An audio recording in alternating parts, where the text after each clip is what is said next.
My next guest, he's going to be fighting in Bellator's main event coming up here next Friday. He's going to be taking on Sergio Pettis. It is Ricky Bandjeas back here on the program. Ricky, how's it going, man? Going good, man. Thank you for having me. How you been? It's great to talk to you. I do got to point out to our viewers here, when I texted you for this interview, you were kind of joking around with me and you told me to F off. I actually thought for a second I'd done something wrong, but that didn't happen. And then we tried to actually do the interview this morning and then you ghosted me. I know Bellator had you to do some Zoom stuff, so I'm sure very busy leading into this upcoming fight. Definitely. A lot of last minute things that you got to get together. And with the whole Corona thing, it's a busy time. Well, you must be happy just to get a fight. I know there's a lot of uncertainty when these events would be back on. When did you put pen to paper as far as this matchup? Because it seemed like they just announced this card kind of at the last minute, and you're going to be fighting on Friday. About a month ago, they were telling me for quite some time to just make sure I'm training and stay ready. I'll be on one of the first cards, and then I got the Pettis name a couple weeks ago, and then they announced it. Awesome. So you knew that you were going to fight on this card. You just didn't know who you were going to be fighting, I guess. Yes, I didn't know location or anything like that. It was like per week they were filling in the blanks. And a really notable opponent, obviously Pettis, a UFC vet. He's got that Pettis last name, just like his brother, who was a former UFC champion. You must have been pretty excited to get him as a name, especially as you're moving up the bantamweight ranks. Absolutely, man. He's come from UFC. I think he was easily top 5, and he's got a big following, and it's a good guy to test yourself against and see where you're at in this game. How has COVID-19 impacted you? You're out in Florida. I know things are, a little bit more loose there, but also I know there's a lot of cases as well. How has that impacted not only your training, but your family as well?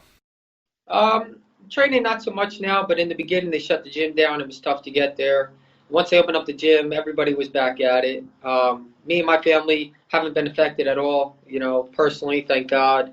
But I know people who had caught, COVID, Corona. So it's a crazy time. Are your kids at home? Or I take it they're not in school or anything? Well, I guess school's not around anyways, but was that tough having the kids at home? No, they've been home. My daughter's homeschooled, and my other two are too young. So they're home all the time anyways, 24/7. It's a circus here. Oh, well, that's good. I mean, what? Just out of curiosity, as a fellow parent, why did you decide to homeschool your daughter, just out of curiosity? I don't know. I think she was going to go in first grade. We kind of moved here in September, October, and they start school in August. So she was a little behind the 8 ball, and it was, kindergarten. So it was her first time going out into the social world. So I would like to give her a fresh start when everybody else starts. Not that, she gets in and everybody has a class established already, and she's a couple months behind the 8 ball. Yeah, that makes sense. Okay, yeah, I forgot about the move that you guys had it a bit later in the year, so that sort of makes sense from that perspective. Well, that's good. I mean, you're pretty much prepared if, when COVID happened anyways, because she's already at home, so that works out good. I know for some fighters, it can be difficult having the kids at home. What type of training camp have you had sort of leading into this, just because of, you mentioned the gym being open, like when were you actually able to get back to training at the gym and everything? Maybe 6 weeks ago, they had the gym going. All the, big name guys were allowed, professional fighters. And, luckily ATT, it's a good gym, man. They make sure everybody gets their training that they need, knowing that people have to fight. Let's talk about Sergio Pettis. How do you feel like you match up against him in this fight? I think good. I think he's going to be exciting. He's a stand-up guy. He likes to throw, and I like to throw. So stylistically, I think I'm just a little better everywhere. On the ground, on the feet. Pretty much everything. And he made his Bellator debut back in January. Have you watched the fight? And if so, what did you think of it? Yeah, I watched it. It was good. I think he did real well. It was his first fight. He dropped the guy and then jumped to a guillotine. And I think the guy he beat was pretty credible. He had a lot of tough fights. I think he was on the Contender Show. So it was definitely a top-notch win. Who are you getting to train with at American Top Team for this camp? Because I know the groups from just all the fighters I've talked to are a little bit smaller than normal. So who are you getting to work with? Luckily, there's a kid, Randy Costa from. Yeah, of course I know Randy. I was at his debut in Boston when he fought there and got the big win. Yeah, so he's been down here training, and he has a similar style. He's a little bigger than him, but he has same game plan when we spar. So luckily, I have him to mix up with. And obviously, were you working with Pedro Molina at all? I know he got COVID. Did you get to work with him at all? In the beginning of the Corona, we did some rounds and stuff, and then we had a couple weeks off, and the gym shut down, kind of just mixed it all up. So I haven't worked with him in a while. Okay, that's fair enough. What's it like getting to work with Randy? He's a bit of a character. Yeah, he's very nice, man. He's a funny guy. He's good energy, and he's tough, man. He's great work. He pushes the pace, and it'll definitely elevate your game. How about the weight cut? How's that going ahead of this fight? Because I know you've been off for a little bit. I mean, pretty much everyone has because of COVID. It's going good. I always stay running for that reason, and then knowing a fight would come, I would always, I'm always on the bike or something, staying active. But I think the gyms are closed at the venue, so no treadmill. It's going to make it a little different because I always run the cut weight. Well, that's interesting. Yeah, it kind of makes sense, I would think, because they obviously don't want anyone getting infected. So what has Bellator suggested for trying to cut weight? Because obviously you need the gym to, if you want to do like is everyone just going to run around the hotel? Like how would they do that? I believe they give you your own room to work out in, kind of like, that's what I believe. I don't know. I didn't get the itinerary yet, but I think you have your own room just for your workout room. Oh, gotcha. Oh, I see. So you can kind of like move around in there or whatever. So I'm excited to see.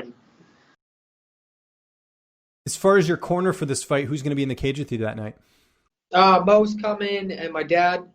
And then because of the whole Corona thing, my cousin has been here, helped me train when the gym shut down. But so them three will be there. That's good. And what about coaching and stuff? Like, have you been able to work with all your coaches like normal, or do you have to do some of them sort of on like a Zoom call, or what's that sort of been like? No, it's been normal. I've been working with King Mo and Mike Brown. Then he took a good 2 weeks off or so because he had a situation. But I've been working with them normal. So I see guys, they do like Max Holloway said he did the Zoom calls. Yeah, it worked out unfortunately he lost the fight, but I think people thought he won, so he had a good performance, right? Yeah, that's insane. That would mess with me mentally, I think, Not training hands-on or doing Zoom call and then you're fighting with the best guys in the world. That's tough, We kind of referenced it there, the whole COVID-19 thing. I know that's hit your gym a little bit. I just referenced Pedro Molina. I know there's been some other fighters there. Any extra concerns when you're training? I know you kind of keep it a bit smaller, but I'm sure it's crossed your mind that you don't obviously want to get the virus and get pulled off this card. Yeah, the gym had their situation, but I know, the top guys at the gym are taking care of that. They had some testing done, and once they heard some people broke out, they jumped right on it. Excellent. Okay, that's good. How do you see the fight playing out on July 24th? The one thing with Pettis, he's a really tough guy to finish. So are you expecting sort of a 5-round war in this one? Yeah, I know he doesn't get I don't think he really was finished before, maybe once or so. And he fought top guys, Henry Cejudo, Bandejas, top guys in the division. So it'd be awesome if I can get a finish. So I'm definitely looking for that. And I'm just going to come forward, push the pace, hopefully break them. Same game plan as always, but I would like to finish a lot more this time. This kind of reminds me a bit of the Patchy Mix matchup in the sense that they're trying to figure out who sort of the next sort of, contender is in the division. Is that how you look at this fight? Because I think a win for you would put you right back in that driver's seat you had when you beat James Gallagher. Yeah, I think so. I'll be right back in the mix, which overall I want to redeem those 2 losses, Archuleta and Mix. So if that gets me one step closer, I'll take it. Excellent. I heard rumblings that Archuleta was supposed to be in the main event. Did you hear anything like that? Or were you always tabbed as going to be the main event of this card? I didn't hear any of that. I think I read, I don't know, somewhere online posted it, but I didn't hear anything that. I didn't hear that they were, they were interested in the mixed fight. I heard they were looking for an opponent for him, but I was happy with the Sergio fight. So, but I didn't hear that they were the main event. What's it like being a part of this bantamweight division right now where there really is a lot of focus on it? You've got, your opponent, Sergio Pettis. You've got yourself. You've got Gallagher. You've got Archuleta. They just signed Josh Hill, who's from Canada. I know him quite well. And Rafion Stotts. Like, it seems like they're really putting a focus on it. You must be feeling pretty good right now. Yeah, it's awesome, man. There's a lot of good guys, a lot of talent to mix it up. You see 12-0, 19. You see all these caliber up-and-comers they signed. So it'd be real cool if they could do a Grand Prix. Yes, that's something we talked about. Yeah, that would be really cool, wouldn't it? That'd be awesome because there's a lot of killers in 35 now. Yeah, no, I agree with that. Have you been given any indication as to what the rest of the year is going to look like in terms of cards? Because obviously they're making up for some lost time, but obviously it's tough to sort of put on events right now with everything, them not getting the live gate. Yeah, I think I heard this is maybe when Corona first started that they're looking to still get the same amount of cards as they were planning before Corona. So I hope that stays true, and I hope that's it because I'd like to get one more in after this. Two more, four. Yes. Oh no, of course, as many fights as you can get. Obviously, you gotta keep the momentum going. I completely agree with that. Have you picked up any new hobbies during this quarantine? Because I'm sure there was a period where, I know you're a dad, you gotta, see your kids and everything. But have you picked up any new hobbies? Maybe watching some new TV shows or playing some video games, anything like that? Yeah, I actually went golfing. My dad came down here from Jersey, and me and my grandfather went, and I actually liked it. I enjoyed it. I laid off the last couple of weeks because I got back into training, but once this is over, I want to, get back to the range and get back to golfing. That's awesome. Is that? Did you play golf growing up, or this is something new you just picked up? Never. It was the first time I played, and I loved it. Cool. What has that made you like a fan of the sport now, or do you think you'll just stick to playing it as opposed to watching it on TV?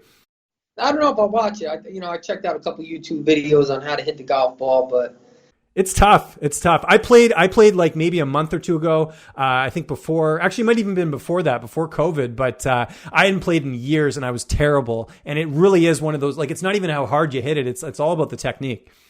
When I first started, I learned that the hard way. You're trying to send it and you just miss, or it goes, 2 feet to the left.